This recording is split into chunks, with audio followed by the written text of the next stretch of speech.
Oke guys, welcome back to the Traders Note sama gue Rangga Wardana, dan ini adalah video seri Mapping Forex di mana gue akan memberikan analisa ya terhadap market pair di Forex dan Gold untuk beberapa hari ke depan. Dan sepertinya di minggu ini saya melihat marketnya banyak indecision ya, jadi kondisi marketnya tidak menentu ya dari beberapa pair termasuk Gold dan juga beberapa pair major pair dan cross pair.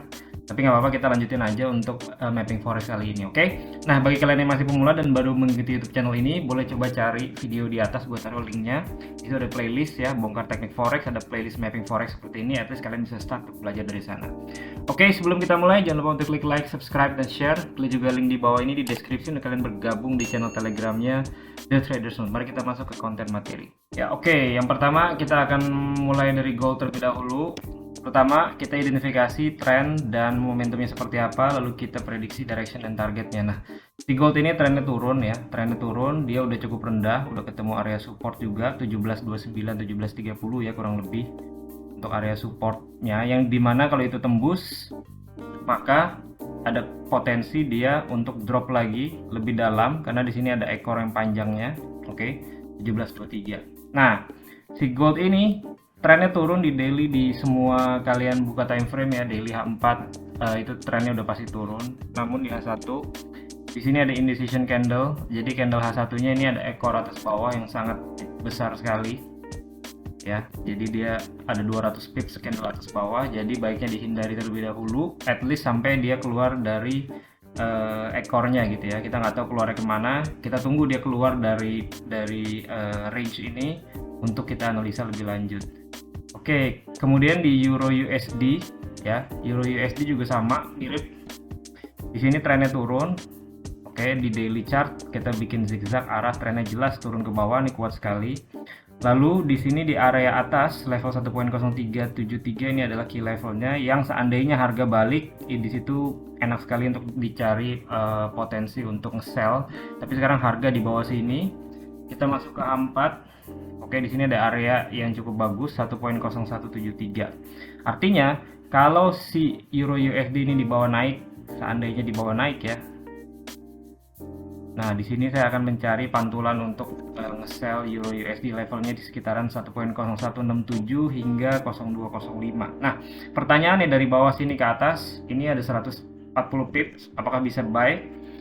Nah, dengan tren yang cukup kuat turunnya dan di bawahnya ada indecision candle juga, jadi candlenya ekor atas bawah si Euro USD dan itu range-nya 44 pips. Kalau untuk Euro USD 44 pips ekor atas bawah di H1 itu cukup besar ya, karena dia kan ATR-nya aja, indikator ATR-nya di H1 itu sekitar 18 pips ya, di sini kelihatan di atas. Jadi ini indecision candle yang cukup gede. So, saya nggak akan ngambil buy-nya, tapi seandainya dia naik, saya akan tunggu di level atas untuk mencari trading untuk sell. Oke, tadi kita udah sampai di gold, Euro USD ya. Lalu saya akan ke NZD USD. Nah, ini lebih bagus. Jadi ini beberapa pair yang saya pantau ya untuk beberapa hari ke depan. Nah, ini kan masih ada waktu, Rabu, Kamis, Jumat. Ya, tapi saya rasa marketnya di minggu ini ya bakal gini-gini aja, kurang enak ya. Tunggu sampai terjadi momentum harga. Oke, NZD USD, New Zealand USD trennya turun ya. Belakangan nih turunnya mulai pelan ya. Jadi dia pelan, seperti membentuk sebuah channel turunnya. Channeling seperti ini. Ini area yang bagus di atas key level 0.6207. Kita masuk H4. Nah, di H4 juga terlihat level tersebut itu cukup baik ya, karena kalau kita perhatikan agak detail di sini ya, di level tersebut 0.6189, 6190 ini beberapa kali dia menjadi resisten ya. Saya bikin garis di sini ya, 1 2 3. Artinya level ini key level yang cukup penting, yang karena trennya juga turun, seandainya dia dikasih naik, maka di level tersebut saya akan mencari point of entry ya, tentunya menunggu candlestick pattern, menunggu rejection, menunggu reaksi harga, pada intinya seperti itu.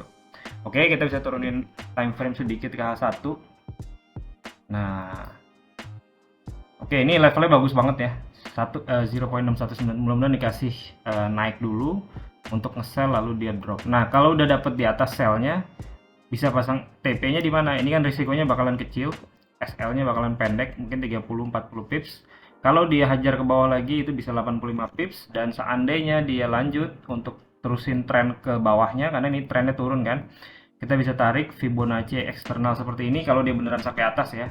Dan at least saya akan targeting ke 1.272 ya, eksternal Fibo-nya, yaitu 60-70 ya, level untuk area target, final targetnya di bawah sini.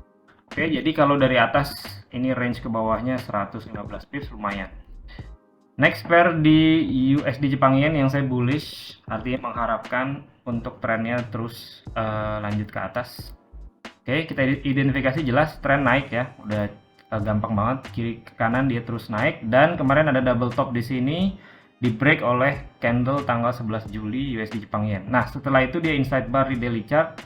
Lalu selanjutnya apa? Ya harusnya dia naik ya. Tinggal kita lihat kemana dia mau reject atau dia turun dulu kemana untuk lalu lanjut naik. Oke, nah kalau kalian perhatikan sebelah kiri di sini, kalau kita bikin wave sedikit ya, ini kan naik high low high dia jatuh. Di sini dia beberapa kali kena nih. Di sini pun dia ngezigzag kan. Artinya kalau dia harga dikasih turun ke level tersebut nih, ini sebenarnya udah hampir banget kemarin ya, udah bisa dihitung masuk nih. Tapi dia kalau kembali ke sini, maka level tersebut saya jadikan titik acuan untuk entry buy. Levelnya adalah 136.50-an.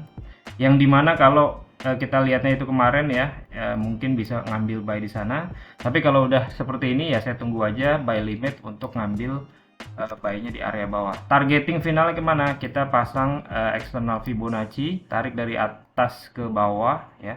Kalau sekarang di sini low-nya, tapi kalau seandainya dikasih turun, maka kita geser turun ke bawah. Dan harusnya ini bisa ke level 1.618, eksternal Fibonacci-nya ke 138.56. Ya, jadi kalau buy limit ini dikejar, misalkan kita ambil buy limit di low, dan ini naiknya bisa 200 pips, range-nya kalau dapat di area bawah, jadi USD Jepang Yen cukup baik. GBP Jepang Yen, ini lagi triangle, jadi terlalu nggak jelas ya di tengah-tengah. Kalau kalian perhatikan, di sini dia naik, jatuh, naik, jatuh, naik, jatuh. Artinya resisten kuatnya di atas 167.77, dan di sini juga ada area support ya yang cukup penting 159.86.